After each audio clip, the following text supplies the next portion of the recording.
يلا بينا نبدأ مع بعض حل قطعة رقم 42. قطعة سهلة جدا ولطيفة، لكنها محتاجة شوية تركيز يعني إلى حد ما. يلا بينا، بسم الله الرحمن الرحيم. بيقولك do you skip breakfast؟ هل أنت بتفوت البريكفاست، الفطار؟ millions of people do. ملايين من الناس بتعمل ده. and if you are one of them، ولو أنت واحد منهم، you are putting your ability to think. أنت بتضع ال ability to think، قدرتك على التفكير، and learn، وكمان قدرتك على التعلم، at risk. risk يعني ايه؟ في خطر. يبقى انت بتحط الكلام ده، بتحط قدرتك على التفكير وقدرتك على الإبداع والتعليم في خطر. حلو. skipping breakfast، تفويت وجبة الفطار وانك تخطاها كده، can cause you to be hungry، ممكن يخليك ويتسبب في انك تكون جعان. مش بس كده، tired، متعب، or grumpy، او حتى غاضب. by the middle of the morning، خلي بالك عليها سؤال حلو جدا، قبل منتصف اليوم. تمام. why is that؟ طب ليه كده؟ first، اولا when you wake up، لما انت بتستيقظ، you haven't eaten for about 8 hours، انت ما بتكونش اكلت لمدة حوالي 8 ساعات. your body's fuel، الوقود بتاع جسمك، called glucose، اللي بيسمى الجلوكوز، slow، بيكون منخفض.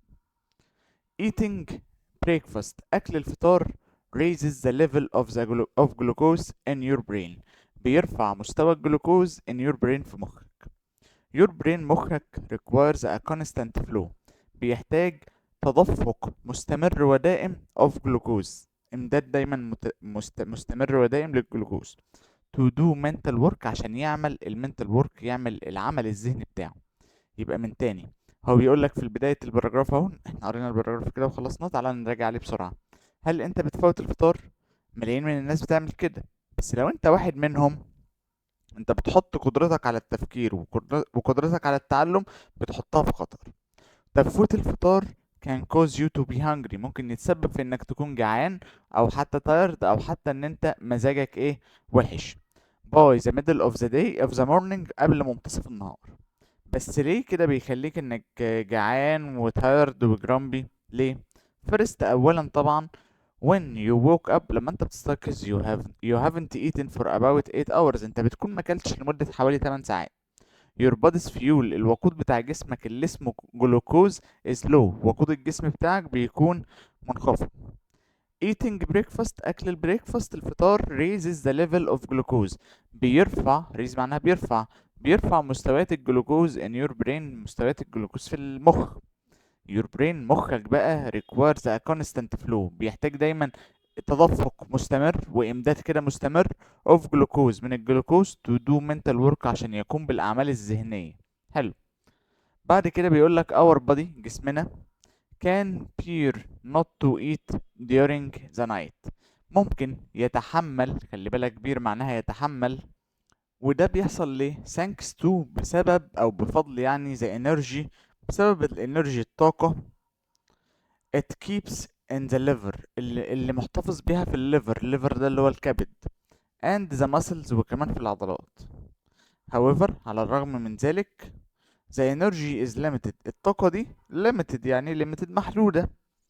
it runs out، run out معناها بتنفذ وبتخلص، دي بتنفذ وبتخلص after about 8 hours، بعد حوالي 8 ساعات in children، في الأطفال، and up to 12 hours، وبتكون فيما أعلى من 12 ساعة، يعني ما يفوق up to، يعني يفوق إلى 12 ساعة after the last meal، بعد آخر وجبة in adults، في الكبار والبالغين. حلو. after this period of fasting، بعد هذه الفترة من الفاستنج، fasting معناها الصوم، بعد هذه الفترة من الصوم، the body needs other energy، بيحتاج طاقة أخرى to perform all its functions، عشان يقوم بالfunctions، يعني بالمهام والوظائف بتاعته. حلو. تعالى برضو نلخص البراجراف ده بسرعة كده وفي عجالة. بيقول لك ان جسمنا يقدر يتحمل انك ما تاكلش اثناء الليل. ليه بقى؟ بفضل الطاقة اللي انت مخزنها عندك في الكبد وكمان في العضلات. حلو. على الرغم من ذلك، الطاقة دي اللي متخزنة يعني في الكبد وفي العضلات is limited، محدودة. it runs out، دي بتنفذ بعد حوالي 8 ساعات في الأطفال، يعني الأطفال بيقعدوا، ممكن بيقعدوا من غير أكل لمدة 8 ساعات. وفيما يفوق أو أعلى من 12 ساعة after the last meal بعد آخر وجبة in adults في كبار السن. وبعد هذه الفترة من الفاستنج من الصوم البادي بيحتاج طاقة أخرى to perform all its functions عشان يقوم بالمهام والوظائف بتاعته ويكمل تاني الوظائف بتاعته. حلو. بعد كده بيجي في البراجراف الأخير ويقول لك لذلك eating breakfast أكل الفطار will give you a mental edge at school بيديك كده يعني قدرة ذهنية في المدرسة. حلو. what if وماذا لو we don't have enough time لو احنا ما عندناش وقت كافي for breakfast للفطار or if you aren't hungry او لو انت مش جعان when you wake up لما انت بتستيقظ ايه اللي هيحصل؟ having something for breakfast انك تاكل شيء ما for breakfast للفطار is better than nothing هيكون افضل من لا شيء. يبقى انك تتناول شيء في الفطار احسن من انك ما تتناولش خالص. drink some milk or juice اشرب لك بعد اللبن او بعض العصير. then catch a nutritious snack استخدم او خد لك كده سناك صحي او غذائي later فيما بعد later on the morning فيما بعد في الصباح. يوجرت الزبادي او حتى دراي سيريالز او الحبوب الجافة او التشيز او الجبنة او حتى فروت او الفاكهة are good choices هي كلها اختيارات جيدة. يبقى بيرشح لك اختيارات جيدة للفطار. what if you don't like breakfast food وايه يعني لو انت بقى ما بتحبش الطعام بتاع البريكفاست بتاع الاكل بتاع الفطار عموما لو انت مش بتحبه then eat healthy food كل طعام صحي you do like انت بالفعل بتحبه. even cold بيتزا يا اما حتى بيتزاية باردة or fruit smoothie او حتى عصير سموزي كان كان باور your morning اللي ممكن ان هو يباور يدي الطاقة يعني لصباحك لليوم بتاعك. therefore ولذلك there is no reason to skip this essential meal مفيش سبب reason معناها سبب to skip انك تفوت هذه الوجبة essential معناها ضرورية وهم. حلو. تعالى نراجع تاني البراجراف برضو بسرعة عشان نلخصه. بيقول لك لذلك أكل الفطار هيدينا القدرة الذهنية في المدرسة. حلو.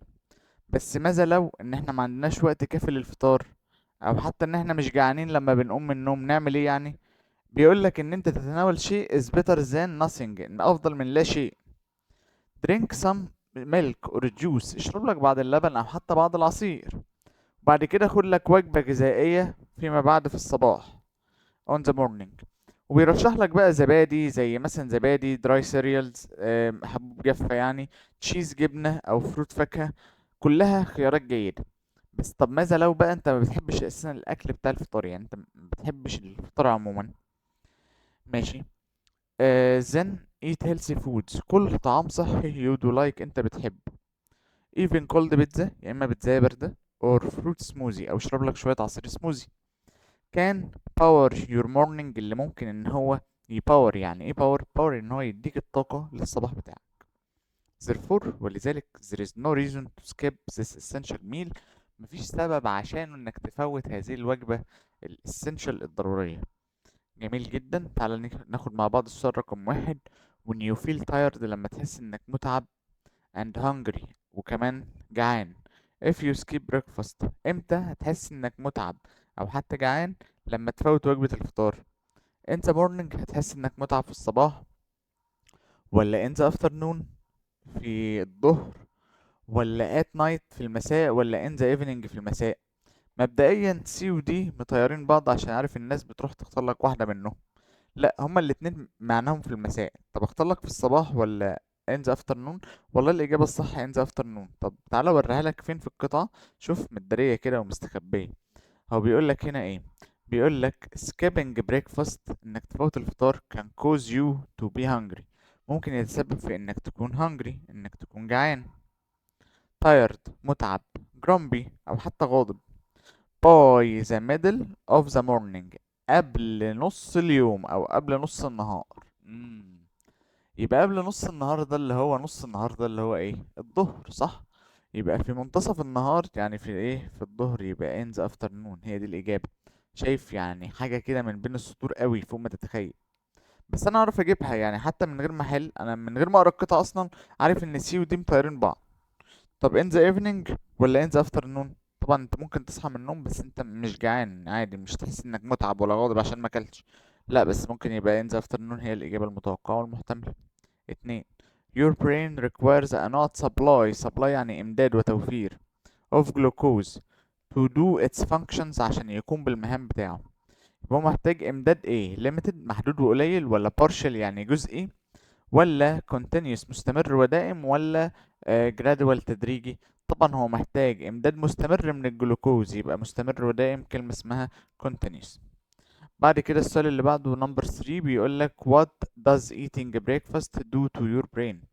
هو البريكفاست الفطار ده بيعمل ايه للبرين للمخ؟ makes you think better بيخليك تفكر افضل، ايوه طبعا لو فطرت كويس هتفكر افضل، تمام. fuels sleep well بيدي فيول كده وقود للنوم افضل، لا طبعا الفطار مش بيدي وقود للنوم افضل. decreases your energy الفطار بيقلل الانرجي الطاقة بتاعتك، لا برضه. makes your brain lazy بيخلي مخك كسول، لا برضه. برضه المثال ده من غير ما اقرا القطعة خالص هبقى عارف ان الاجابة الصح هتبقى الاولى. بعد كده السؤال اللي بعده رقم 4 وركز فيه كويس. What advice النصيحة does it give if you don't like breakfast؟ اللي بنديها لك لو انت مش بتحب البريكفاست تعمل ايه؟ have some fast food كل لك طعام سريع. choose any healthy food اختار اي طعام صحي. ولا have a sugary fruit drink اشرب لك عصير كده. ولا eat well at night كل كويس بالليل. لو انت مش بتحب الفطار تعمل ايه؟ طبعا اشرب لك سموزي، عصير شوية عصير مسكرين كده على الصبح، يبقى have a sugar fruit. طبعا لو انت مش بتحب الفطار ينفع اقول لك اختار وجبة صحية، ما انت اساسا مش بتحب الفطار. خد لك بعض الفاست فود، ما انت برضه مش بتحب الفطار. كل كويس بالليل ده حل يعني تذكر، لا. ان انت تهاف a sugary fruit smoothie هي الاجابة الصح. بعد كده السؤال اللي بعده رقم 5 بيقولك if you don't have time for breakfast لو انت ما عندكش وقت للفطار you should انت يجب عليك انك تعمل ايه؟ لو ما عندكش وقت للفطار اعمل ايه؟ skip it and wait for lunch فوته وخليك مستني لحد الفطار، لحد قصدي الغدا. ولا make up for it in lunch عوضه، خلي بالك make up for معناها يعوض عن، عوض عنه في الغدا لو انت ما عندكش وقت للفطار. ولا make a sandwich to eat at school اعمل لك سندوتش كده كله في المدرسة. ولا have a drink كلك مشروب at home and then a snack at school. طبعا لو انت ما عندكش وقت للفطار انت ممكن تاخد مشروب كده في المنزل وتاخد لك سناك وجبة خفيفة at school في المدرسة. grumpy معناها غاضب، قريبة للمعنى لكلمة ايه؟ طبعا bad tempered اللي هو سيء الطبع. happy معناها سعيد، relaxed معناها مرتاح، و pleasant معناها صائر. بعد كده السؤال اللي بعده رقم 7 the purpose of this text الغرض من هذا النص، ايه هو الغرض او الفكرة الرئيسية للقطعة؟ هل يا ترى answer questions ان هي تجاوب على اسئلة about skipping breakfast عن تفويت الفطار؟ مكانش بيجاوب على اسئلة ولا حاجة. الغرض من القطعة والنص اللي قدامي make people know about people's breakfast habits ان هما يخلوا الناس يعرفوا عن العادات الصحية بتاعت الناس. ولا argue people to have a healthy life تشجع الناس ان هي يكون عندها حياة صحية. انا عارف ان في ناس كتيرة بتستعجل وتنزل تختاره، هو ما كانش بيتكلم وبيشجعك انك تبقى عندك حياة صحية. حياة صحية دي على فكرة تشمل انك تنام كويس، انك تاكل كويس، تشرب كويس، تتمرن كويس. الحياة الصحية مش بس على الفطار. ولا tells people about the benefits of having breakfast عمال بيقول للناس عن فوائد انك تتناول الفطار، ايوه طبعا هي دي ايه الانسر الاجابة الصحيحة. بعد كده according to the passage وفقا للقطعة البريكفاست ماله البريكفاست كان be skipped ان هو ممكن ان هو يتفوت to control the body weight عشان نتحكم في البادي ويت في جسم في وزن الجسم. طبعا لا الفطار مش ما ينفعش ان احنا نفوته علشان نتحكم في وزن الجسم. حلو. helps the body perform all its functions وفقا للقطعة الفطار بيساعد الجسم ان هو يقوم ب all of its functions كل المهام والوظائف بتاعته، ايوه طبعا.